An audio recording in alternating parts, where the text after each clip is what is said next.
All right, we'll give it till 6 o'clock on the dot, and then we can kick off.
Hi everyone, it's 6 o'clock. We might just give people another minute to start joining, and then we'll start our presentation and kick off. So yeah, just one more minute and we'll get straight into it.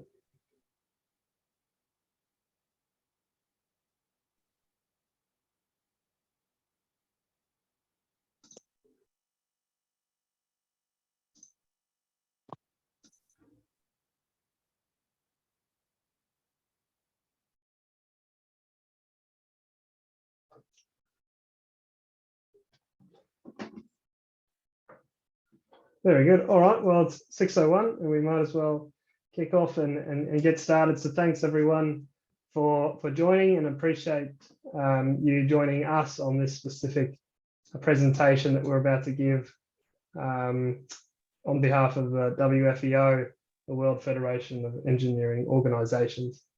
Our topic specifically is discover leadership in engineering. So there's members of the Young Engineers Future Leaders Committee of the World Federation of Engineering Organization, and that leadership group is here to start to talk about leadership in the context of engineering. And we know that STEAM is such an important element of your skills for life. So we might just look at the session outline, what we're going to talk about. We'll introduce ourselves as the presenters and speakers today. We'll ask our panelists, what engineers do, how to become an engineer, who is the WFEO and the YEFL, a bit of question time. We've got some questions for yourselves to start putting comments in the Q&A box. We'll go to engineering skills for life. So what skills you can develop for life by studying engineering or working as an engineer. We'll follow with some Q&A, and then we'll close out at the back end. So this is all about our introductions. So myself, my name's Colin. I'm based out of Brisbane, Australia.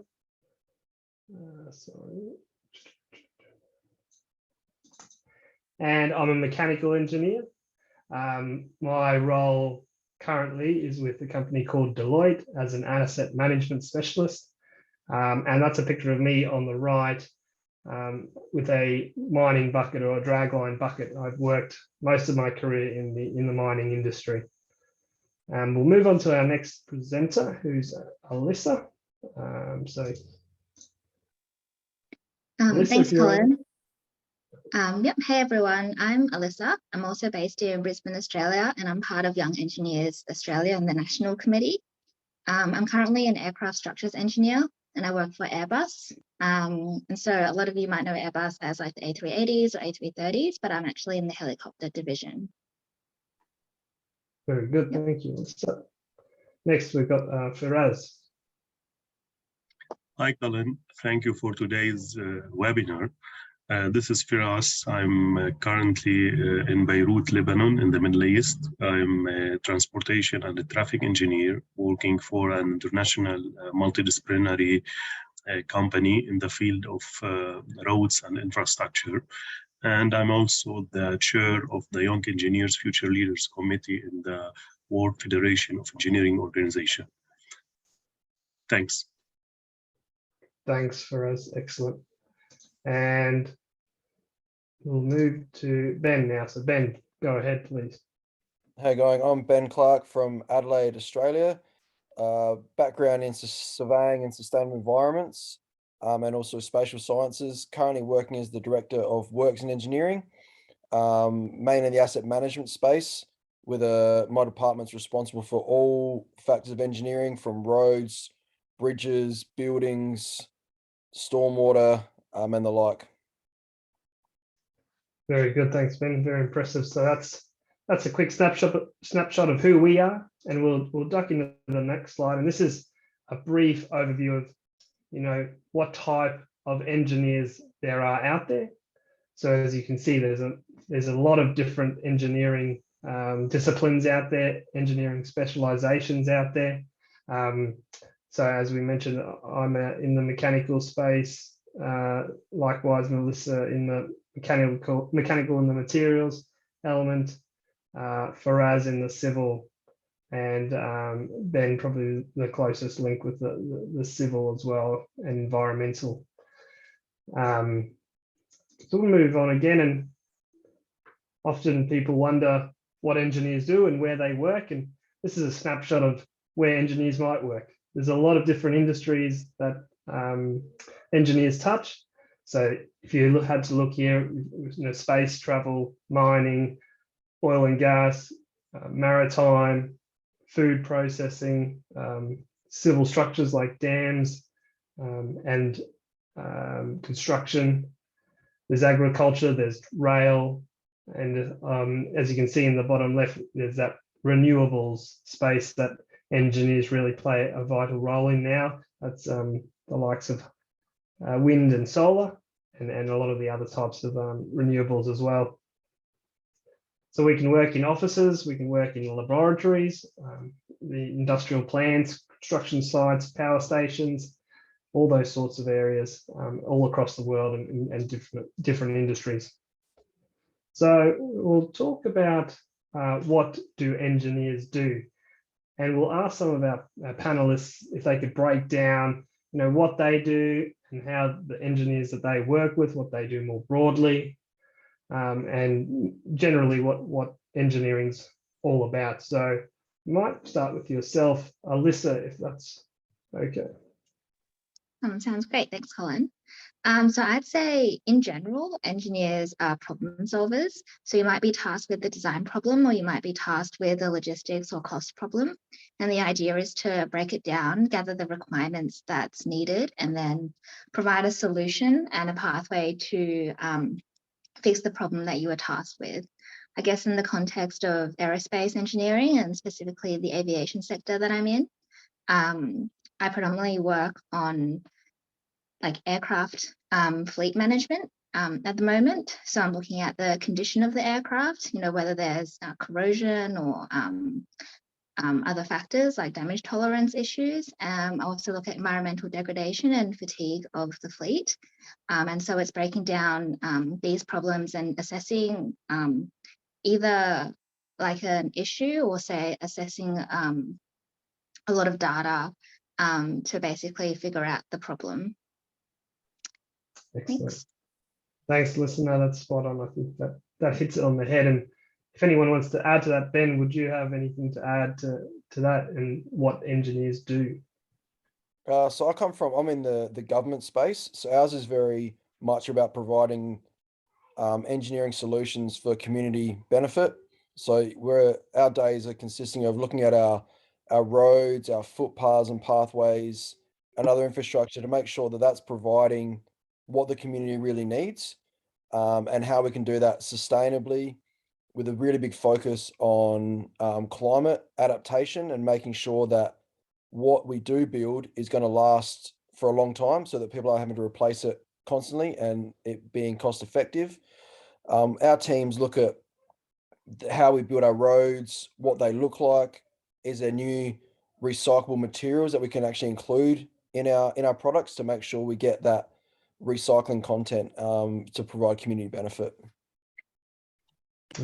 Wonderful. No, thanks, Ben. And for us, do you have anything to add on this? What engineers do?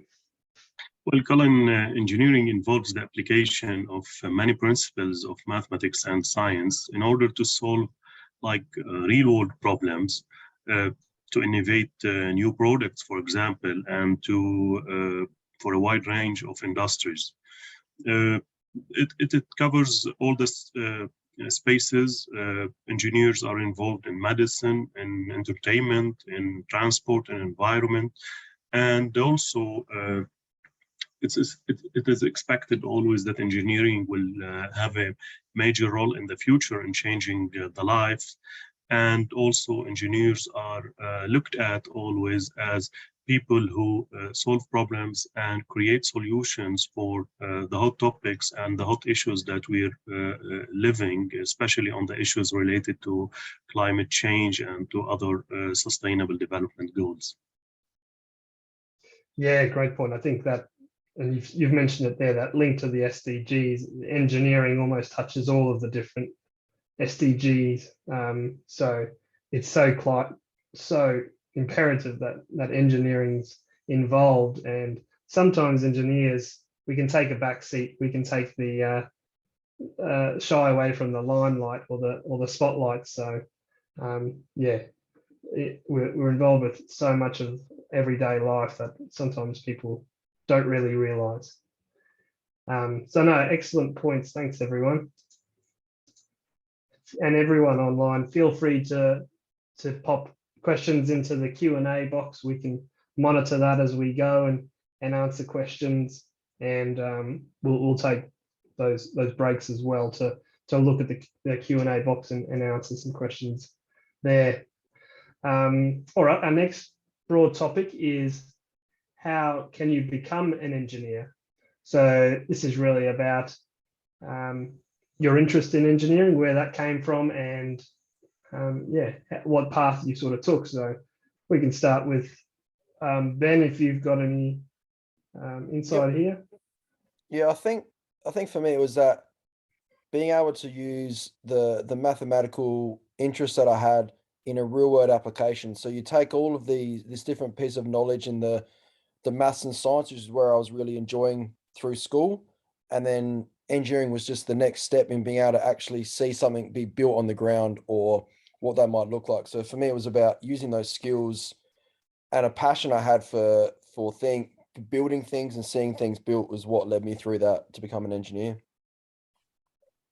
Yeah, I think that's a very that's going to be a very common theme, I think, as well. Faraz, did you have any points here on why you became an engineer? Yeah. Becoming an engineer is challenging when you are at high school and you're looking forward for a bright future and a career path. You like to look into the things that you love most, and if you love the critical thinking and the problem solving skills, you need to think of a degree or something that you like most. However, if someone is now willing to do engineering or become an engineer, you need to narrow the interests, because there are different degrees offered in engineering, from chemical, electrical, mechanical, civil, environmental, and many degrees. So you need to narrow down your choices, pick a degree that you love most, and try to start in it, select a very good university or school to study it, and then during the study do some internships to gain some experience before entering into the market. Yeah, I had a very similar experience, and I agree that that ability to get into the marketplace and start working as a student yourself is pretty impressive. That sort of internship and working experience is invaluable. Alyssa, did you have something to add in terms of why you were interested in engineering? I'd say I definitely echo the sentiments from Ben, Faraz, and yourself, Colin. What I have to add is probably from a high school perspective, do try out some of the sciences, especially I would say physics and chemistry, and actually all biology because of biomedical engineering. If that's an area that you're not sure about, but you might potentially be interested in. But at the same time, like universities are very flexible these days. So say if you're at university and you haven't you don't start off in an engineering degree, but through interacting with other people, you find that you want to become an engineer. They do have bridging courses. So I would say there's so many different ways to become an engineer. You don't necessarily have to go down the STEM pathway all the way to become an engineer. You can, try out different things and then also come back to this area because engineering really does help, critical thinking, like Faraz said. But also if you're able to bring a more holistic picture to engineering, say from some other studies that are outside of the STEM space, that's also really valued, especially in this like multidisciplinary era. Yeah, great point. Anything to add from anyone else? I'll probably On just top add of as that? well, probably just a bit on top of what Alyssa just said, the importance of being able to communicate. So that kind of ability to speak and communicate and tell a story of what you're trying to get across becomes really important as you move into the workforce for opportunities through school to present in front of people, to get up and do some public speaking and things like that will be really advantageous to when you enter the workforce, to when you're having to go into meetings and present your ideas, your projects will be beneficial. Right. Yeah, I guess a very similar experience to all of yours, all of you here. One other comment what I had was in my first year of uni, they did try and give us a taste for all the different disciplines so that you could try and figure out what you like most. And then, like Alyssa said, you can shift course if you decided to choose electrical and you got a little way down the track and thought, maybe I should have chosen mechanical. You can, quite easily redirect. And one other group that I would just mention is there might be people on the call and young people that enjoy doing things with their hands. They may like, the trade or the artisan pathway to become an electrician or a mechanic or a boiler maker or anything like in that trade space. There's definitely opportunities to go from a engineering tradesperson to then into and become an engineer as well. So there's certainly a lot of different pathways that people can take and end up as an engineer at the back end. We've had one question, and we can maybe just break our agenda and look at that one. It's the question is, how can I become an engineer? They're from a commerce background or a commerce group. I can have a quick go. I think if you were to try and go back to university and try to study, you'd probably get some credits for what you've studied already. So there's a lot of electives in the engineering courses that I did at least, and a lot of those commerce type courses would fit the bill there. So that's definitely one option. I think Anyone else got a commerce? Yeah, those bridging courses are pretty relevant in terms of what Alyssa said, but some of the things you've learnt from that commerce background will be beneficial. That ability to problem solve, attention to detail, working with numbers is all going to be really beneficial and transferable skills. Yeah, yeah, so many transferable skills. Well, thanks everyone for those answers. That was excellent. We'll pass to Faraz, and Faraz, there's a chance here to introduce the WFEO and then let me know when you want to skip ahead and go to the YEFL. Yeah, okay. Are you hearing me? Sorry. Yes, yep. I've got it. Yeah. Sorry. WFEO it was founded back in 1968 when like around 50 scientific and technical associations from all over the world met under the auspices of the UNESCO in Paris, and they established the World Federation of Engineering Organizations. Currently, the WFEO is recognized and chosen as a leader of engineering profession and cooperates with national and other international groups, institutions, and lead the profession in developing and applying engineering to resolve like international and national issues for the benefit of humanity. WFEO also nowadays encourages these national and international organizations and other organizations working in the field of engineering to provide like an international perspective and to have in order to establish a sustainable, equitable, and a peaceful world. If we go now to the Young Engineers Future Leaders Committee, this committee was a standing committee of the WFEO. It represents the young engineers from the national and the international members that form the WFEO. We're gathered in order to have a high engineering voice for the youth in general and for the young engineers, and to lead the way in order to are aware to have engineers aware of the sustainable development goals and work with national young groups in the different countries in order to put the light on the topics which are globally of interest for all engineers. We're trying also to have like several of webinars, educational and free webinars under the theme Engineering the Future. And during these webinars, we're heading the light on the interest of young engineers and what young engineers can do for a better world of tomorrow. Excellent. Thank you. For us, and I've been really impressed by the group, and I think there's that link as well, isn't there, for us with COP.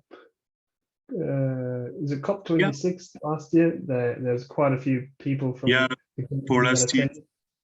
Exactly. For last year, we have collaborated with other young groups like Yongo and other groups, and we have issued the climate declaration, which was presented in COP26. And also we are working together with a working group on climate action for COP27. And we'll be having like a side event in the November 2022 during COP27 on the issues related to climate action. We're contributing on this with many organizations. One of these is the FIDIC, for consulting engineers, and the European young engineers as well. Oh, excellent. No, it's impressive to hear. And I think it's an ongoing relationship really with the COPs that will come in years to come. So that's fantastic to see. Exactly. We might skip to the Q&A again. There's been a question from Coral. How does the WFEO help people in need or help those that are less disadvantaged? For us, I guess, if I can. WFEO is an international organization that gathers professionals of engineering from different countries. They are helping the communities by developing strategies for a sustainable world. And when you develop these strategies and push your governments to apply these strategies for a better world and for a sustainable world, everyone will be in gain. Definitely. And I mean, if I think of all the other standing technical committees there are. There's some on disaster management or disaster response. Exactly. So, there's Other others on. committees focus on different topics like the water committee, the power committee, the disaster risk management. All these committees are working in order to advance and to push forward for the 2030 agenda of the United Nations. Excellent. Thanks, Faraz. And I guess with that comment, 2030 isn't that far away when we think about it, 8 years to go. Now we'll see how this goes. What I've done is we've got some questions for the audience. So feel free to, instead of asking a question in the Q&A, just answering in there, and we can see people's responses that way and get some engagement, some back and forth like that. So there is, who knows someone who is an engineer? So you could just put a yes or a Y in the Q&A box, and we'll be able to see that way.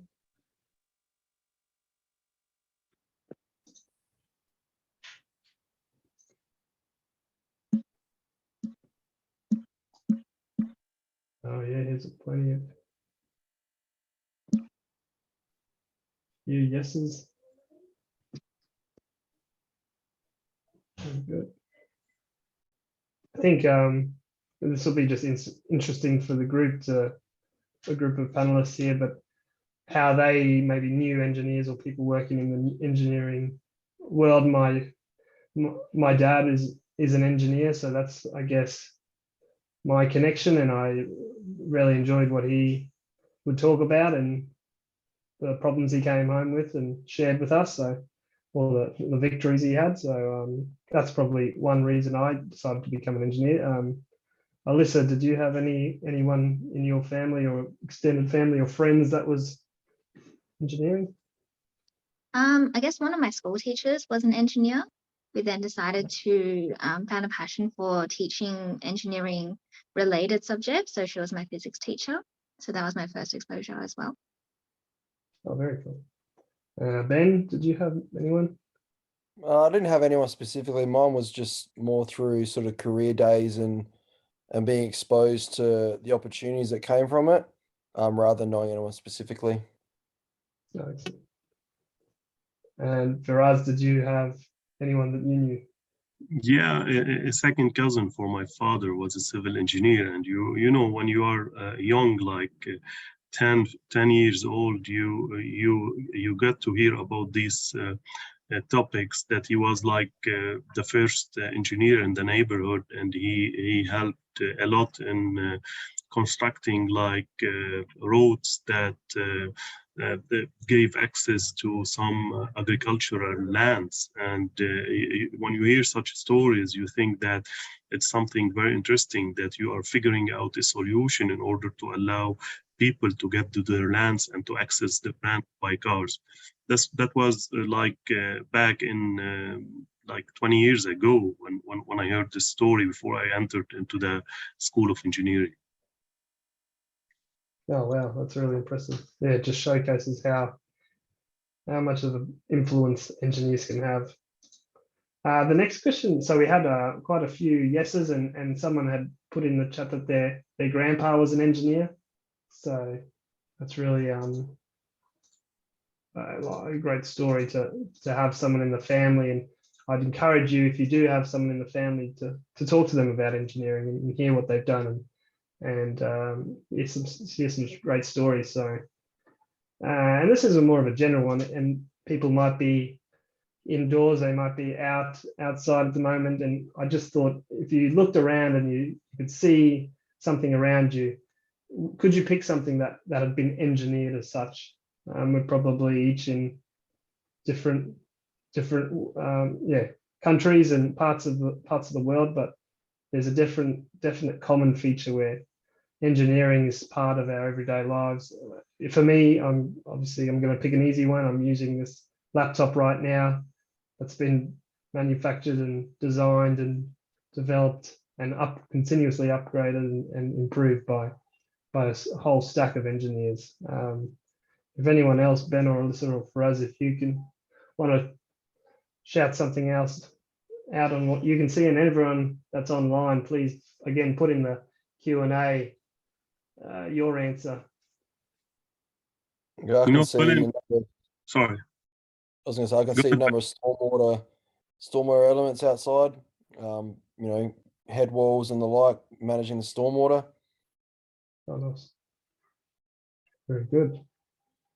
Faraz.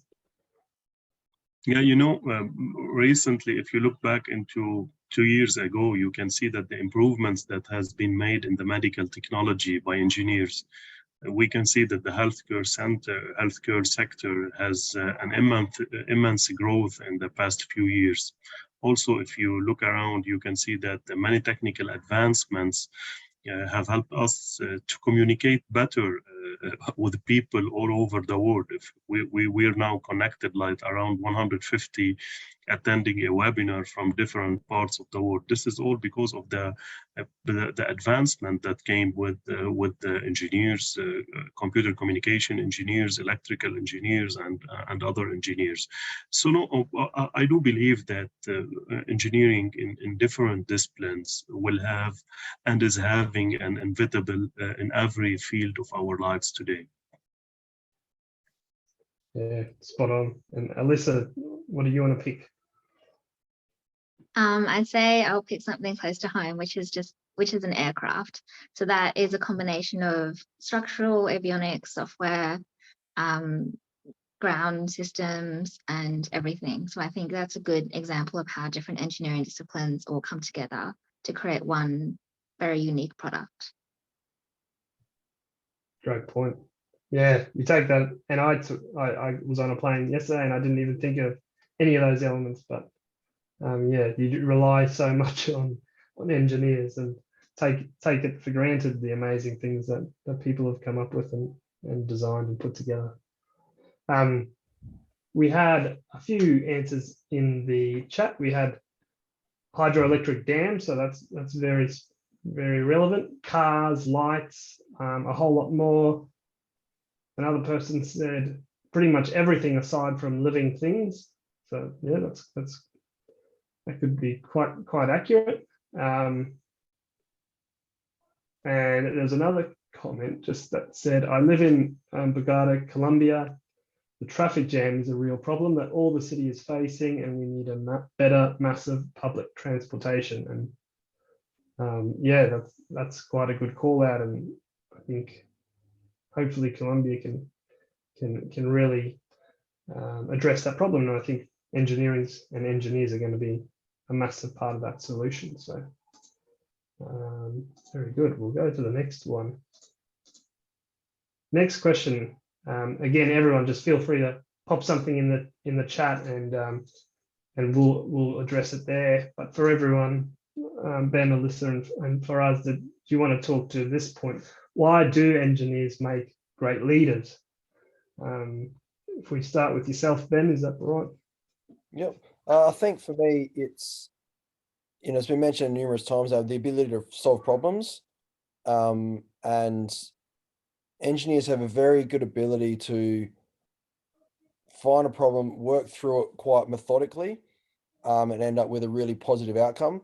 So as a leader, you will get given problems that may require whole different elements of what you need to do, and the methodical way in which engineers work, and always evidence-based, always data-driven decisions, really helps to make great leaders, providing they have worked on those softer skills that allow them to communicate that information back. Yeah, I find that so true as well. Alyssa, what were your thoughts? So definitely agree with Ben's. Firstly, it's the problem solving that allows engineers to efficiently and effectively solve issues. But I would say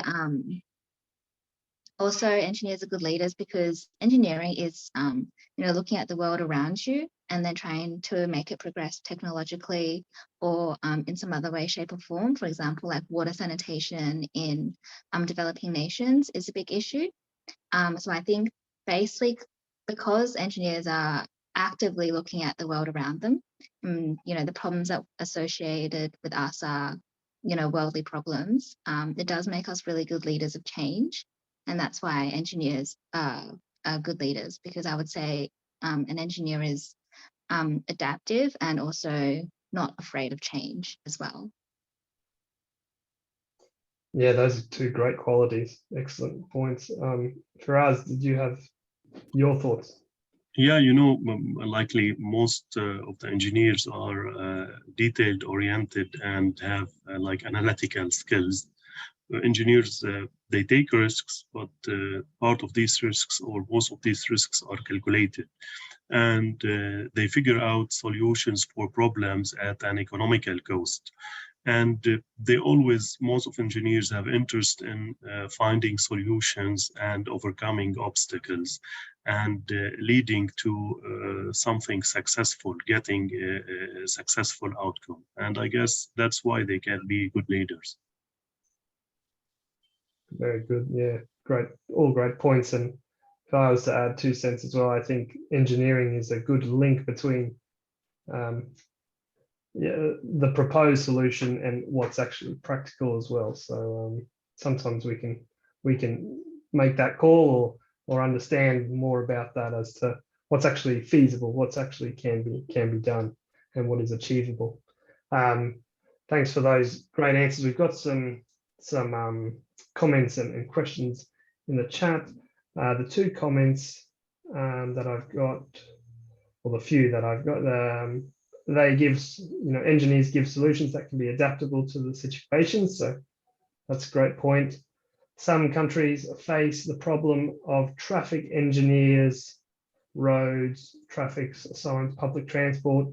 What's your opinion on this issue? Oh, thanks very much. I'll leave that to the Q&A. So we've got 2 good questions that we can leave to the Q&A. We'll keep pressing on because we just want to fit the time frame we were allocated. So we've got about 10 minutes left to finish up and answer some questions at the end. So this one is all about engineering skills for life. So if you had to pick 1 or 2 skills that you've gained through your engineering education and career, what would you pick? And we can start with Firaz. We'll go backwards this time. What are your 2 skills that you feel have given you the biggest benefit?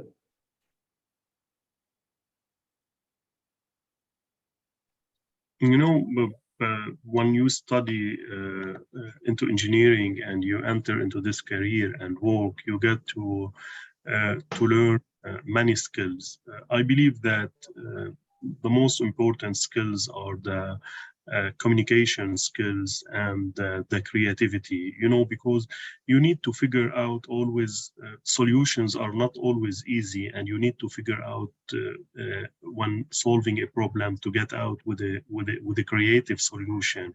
And in order to reach this creative solution, you need to communicate with the teams that you work with.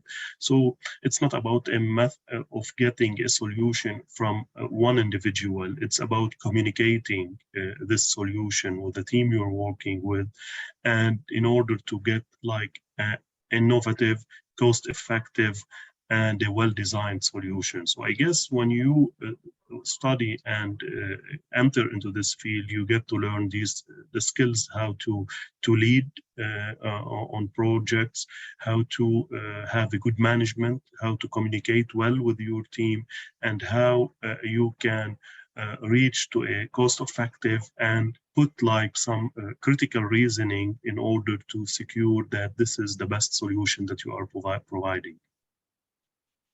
Oh, spot on. No, thank you. And Alyssa, if you had to pick 2, what would you pick? There might be a few double ups in this round, but that's all right. Yeah, I would say similar to Firaz. What was that? So the teamwork, I would say that's the #1 skill, because as an engineer, you definitely won't be working by yourself. You'll always have a team around you, or you'll have to work with other disciplines. And then secondly, it's the ability to break down a bigger problem into smaller problems. And surprisingly, that skill is good for engineering. It's good for life as well. You might have several things on, but the ability to prioritize and break it down into smaller problems and then solve each one methodically is a really good skill in both life and work. Yeah, great point. I think that, yeah, life and work translation is really a key one to note. Ben, what would your two be? On top of what Firas and Liz have already said, which are really important, I think the ability to compromise.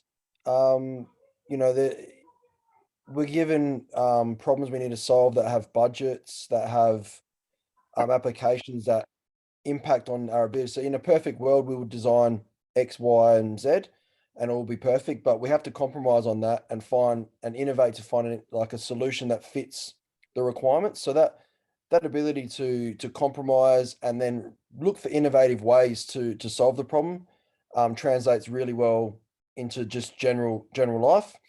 And then probably that ability to use information and data to make decisions. So, you know, as engineers, we get given so much information and data that we need to be able to pass and understand and then create meaningful information from that. So that ability then obviously translates really well. But on top of the teamwork and that ability to be creative are really important.